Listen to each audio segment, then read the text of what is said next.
উকিলদের বিরুদ্ধে ঐক্যবদ্ধ লড়াই করেছি বিএনপির আইনজীবীদের সাথে নিয়ে। এখন যদি বিএনপিরই এক অংশের আইনজীবী আমাদের রুমে এসে হামলা করে, এইটা কিসের উন্মাদনা? এখান থেকে তো আমাদের সবাইকে বেরিয়ে আসতে হবে। একটা আইনি কাঠামো দিলাম, তারপরও যে সরকার ক্ষমতায় আসবে হ্যাঁ যেই আসুক, বিএনপি আসবে, কারণ বিএনপি বড় দল, জনপ্রিয়, সে যদি এইটাকে না মানে জনগণের আবার দুর্দশা আসবে। আমরা তো অসহায়। তো 40% 60% ক্ষমতা সম্পন্ন 3-4টা রাজনৈতিক শক্তি না থাকে বাংলাদেশে ট্যাবলেট খায়ও, ওই যে বাচ্চাদের টিকা দেয় না, ওই যে পোলিও টিকা, ওইখানে গণতন্ত্র টিকা দেওয়া যায় না যে সবাই গণতান্ত্রিক হয়ে গেলাম।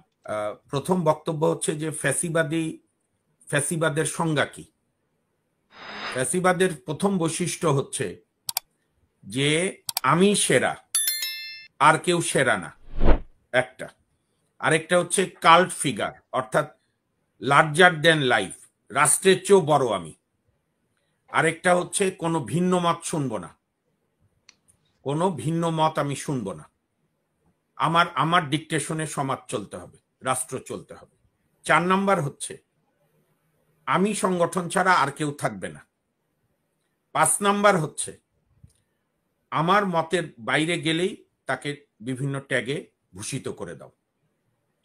মারুফ ভাই থাকলে ভালো হতো। আমি আগেও উনি টেক্সট করেছিলেন আমাকে, ওনার একটু ব্যস্ততা আছে এই কারণে। মারুফ ভাই, আমি প্রত্যাশা করেছিলাম যে আমাকে যে বিএনপির একটা বড় অংশ, বিএনপির সিনিয়র 2-3 নেতার আইনজীবীরা যে আমার কক্ষে গিয়ে আমাকে হুমকি দিল, আমার নেমপ্লেট ভাঙলো, এই জ্বলন্ত, যেটা আমি সুপ্রিম কোর্টে আজ 27 বছর ধরে প্র্যাকটিস করছি, এবং সুপ্রিম কোর্টের 54 বছরের ইতিহাসে, হাসিনা আক্তার আপনি নোট নিয়ে রাখেন, এর পরের বার আসলে মারুফ সাহেবকে জিজ্ঞেস করবেন। ফ্যাসিবাদী শেখ হাসিনার পতন হয়েছে, তাকে ভারত থেকে এনে বিচার আমাদের অবশ্যই করতে হবে, এ ব্যাপারে কোনো আপোষ নেই। কিন্তু ফ্যাসিবাদী সিনড্রোম গুলো এখনো রয়ে গেলে সেটার বিরুদ্ধে কথা বলতে হবে। আমি তো মারুফ ভাইয়ের কাছে আশা করেছিলাম যে এই সুপ্রিম কোর্টে যে কিছু সংখ্যক বিএনপি পন্থী আইনজীবীরা এই ধরনের কর্মকাণ্ড করছে, যেটা ব্যারিস্টার তাপসরা অনেক সময় করত, বা 53 বছরে কোনোদিন সুপ্রিম কোর্ট বার, কিন্তু খালেশ ভাই এত উন্নত দেশে আছেন, বড় দল করেন, লেবার পার্টি, আপনারা আরো ভালো জানেন, লয়ার কোনোদিন আরেক লয়ারের রুম ভাঙে খালেশ ভাই? হ্যাঁ, আওয়ামী লীগ আমলে লয়ারদের আহত করেছে বলেই আমরা আওয়ামী লীগের উকিলদের বিরুদ্ধে ঐক্যবদ্ধ লড়াই করেছি বিএনপির আইনজীবীদের সাথে নিয়ে। এখন যদি বিএনপিরই এক অংশের আইনজীবী আমাদের রুমে এসে হামলা করে, এইটা কিসের উন্মাদনা? এখান থেকে তো আমাদের সবাইকে বেরিয়ে আসতে হবে।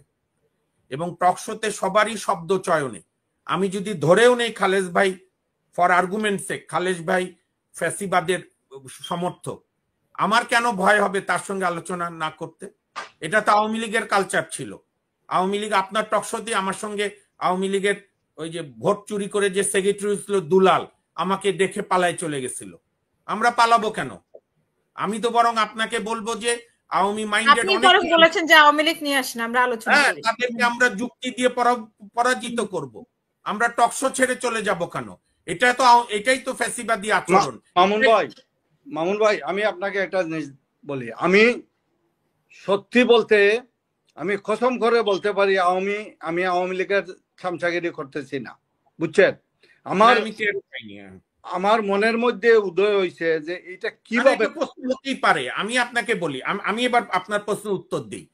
এইটা আমাকে না, ডক্টর ইউনূস সাহেবকে প্রশ্ন করলে উত্তর দেওয়া কঠিন। আপনি যেটা বলেছেন সাংবিধানিক কাঠামো, দেখেন আমি আমার ল চেম্বারে বসা, বইপত্র দেখে বুঝতে পারছি।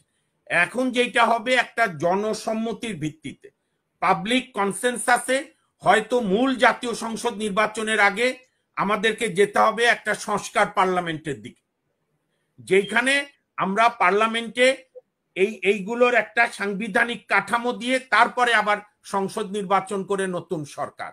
কারণ 54 বছরে জাতীয় পার্টি, আওয়ামী লীগ, বিএনপি বারবার ক্ষমতা এসছে, মানে জাতীয় পার্টি সবাই আসছে ভাবে, কিন্তু আওয়ামী লীগ বিএনপি বারংবার এসছে, সংস্কারের দন্তস্ব তারা করেনি। কাজে তারা 31 দফা দিক আর 331 দফা দিক, তারা যে সংস্কার মানবে এটা নিয়ে বাংলাদেশের জনগণের মনে অনেক প্রশ্ন আছে। সেই জন্যই আমি শুরু থেকে, আপনি ব্যস্ত মানুষের তো সময় পাবেন না, হাসিনা আক্তারকে জিজ্ঞেস করেন, আমি 5ই আগস্ট থেকেই বিভিন্ন টক শোয়ে এই অনলাইনে না না, বাংলাদেশের আমি আপনার টক শো দেখি, হাসিনা আমি প্রত্যেকটাতে বলেছি যে আমরা ঘর পোড়া গরু সিঁদুরে মেঘ দেখে ভয় পাই।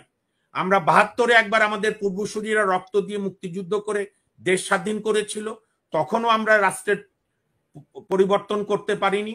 ৯০-এর গণভ্যুত্থানের পরও আমরা গণতন্ত্রের পথে যাত্রা শুরু করতে পারিনি। সেই ভয় থেকেই আমরা মনে করি যে আপনার অপ্রিয় হলো ইউনূস সাহেবদের সরকারকেই। হ্যাঁ, তবে আমি গণ অধিকার পরিষদ নেতা তারেক রহমানের সঙ্গে একমত যে কিছু কিছু উপদেষ্টার বদল দরকার, কারণ এতদিন লাগে না। শুধু উপদেষ্টা না তো, সচিবালয়ে তো বসে আছে, বিভিন্ন প্রতিষ্ঠানে বসে আছে। আরেকটা বলি, আমি তারেকের সঙ্গে একমত, তারেক রহমানের সঙ্গে। জুলাই বিপ্লব বলেন, গণভ্যুত্থান বলেন, আন্দোলন বলেন বা দেশকে মেরামত বলেন, এটা এত কোনো রকেট সায়েন্টিস্টের কাজ না যে ৫ দিনের বেশি ধরে এইটা আপনার করতে বেশি সময় লাগে। এত অযোগ্য হলে ছেড়ে দেন। ঠিক আছে, গতকাল কিন্তু আমি শেষ করছি খালেদ ভাই, গতকাল বিএনপি গিয়েছে, কেউ কিন্তু বলেনি যে ঘোষণা লাগবে না, বলেছে এটাকে আরো একটু সময় দিতে হবে। কেউ কেউ লিয়াজো কমিটির কথা বলেছে। আপনি খালেদ ভাই যেটা বললেন, এইটার আলটিমেটলি যাই সংস্কার আপনি করেন, সংস্কার পার্লামেন্ট করে নানাভাবে এটার একটা আইনি কাঠামো দিলাম, তারপরও যে সরকার ক্ষমতায় আসবে যেই আসুক, বিএনপি আসবে, কারণ বিএনপি বড় দল, জনপ্রিয়, সে যদি এইটাকে না মানে জনগণের আবার দুর্দশা আসবে।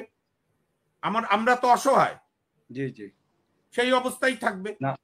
এখন আমার একটা প্রশ্ন দেখেন, এবং আমি বিনয়ের সঙ্গে, তারেক অবশ্য চলে গেছে, তারেকের মধ্যে মিটিং আছে, আমি মারুফ ভাইয়ের কাছে আশা করেছি কথার কথা খালেদ ভাই যদি হয়েও থাকে, কিন্তু এই যে টকশো করবো না, অমুকের সঙ্গে বসবো না, এইটা হচ্ছে গণতান্ত্রিক বৈশিষ্ট্য হতে পারে না।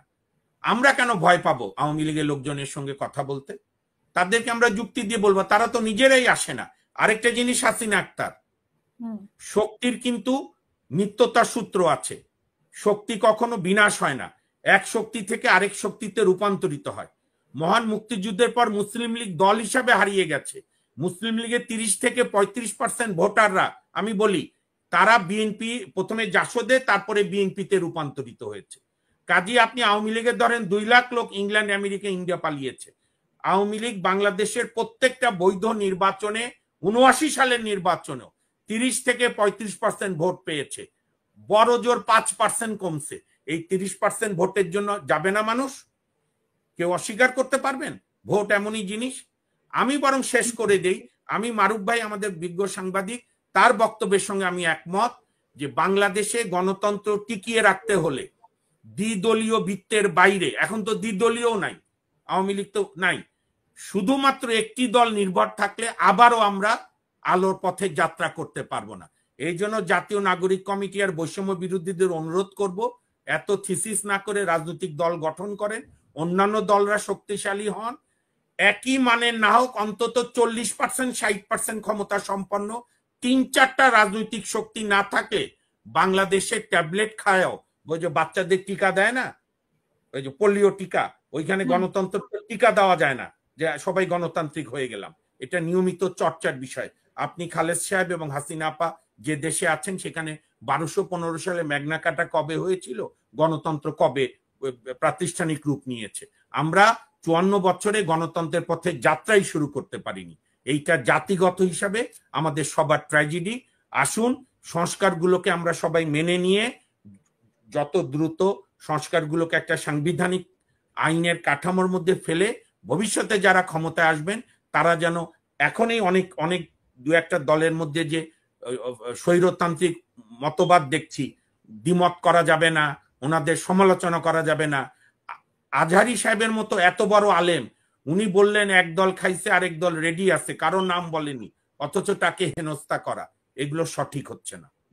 মাহবুব ভাই, আমি একটা কথা বলি, ওই যে কি উনার নাম তারেক ছিল, উনি মনে হয় তারেক রহমান, গণ অধিকার পরিষদের সেক্রেটারি একাংশে। উনি আমাদের জাতীয় নেতা, নিঃসন্দেহে উনি জাতীয় নেতা। যেহেতু একটি দলের সাধারণ সম্পাদক, নির্বাচন হলে উনিও দাঁড়াবেন, সংসদ সদস্য পাস করলে উনিও মন্ত্রী মিনিস্টার হবেন। কিন্তু এদের আচরণ যদি এইভাবে হয়, তাহলে আপনি বলেন এই দেশটা কিভাবে উন্নতি হবে?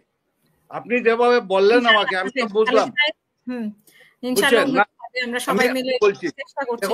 এখন যদি আপনার অভিজ্ঞতা না থাকে কাউকে কোনো জিনিস আন্ডারস্ট্যান্ডিং করানোর, তাহলে আমি আপনাকে নেতা মানবো কিভাবে? আপনি তো আমাকে আমি কিন্তু একেবারে নিঃসন্দেহে আপনি বলতে পারেন আমি ওই আওয়ামী লীগের রাজনীতির ভিত্তিতে এই কোয়েকশনটা করি নাই বা আমি ঢুকি নাই। আমি ঢুকছি যে এটা তো একটা খালেদ ভাই, আমি আপনাকে আরেকটা তথ্য দেই। হাসিনা আক্তার, আপনি মারুফ ভাইকে বলেন বা তারেককেও বলেন, আমরা যখন আইনজীবীদের বড় অংশ শেখ হাসিনার আমলে নিয়োগকৃত দুর্নীতিবাজ বিচারপতি এবং শেখ তাপসের অনুগত বিচারপতিদের পদত্যাগের দাবি জানালাম, তখন তো বিএনপি পন্থী বড় আইনজীবী সংগঠন তাদের পক্ষে গিয়ে দাঁড়ালো। কাজী অস্থিরতা সবার মধ্যে হচ্ছে, সবাই তো যে যার স্বার্থ নিয়ে কাজ করছে। এখনো তো এত আত্মত্যাগের পরেও তো রাষ্ট্রকেন্দ্রিক চিন্তা আমরা দেখছি না, দেশকে গড়ে তোলার চিন্তা আমরা দেখছি না।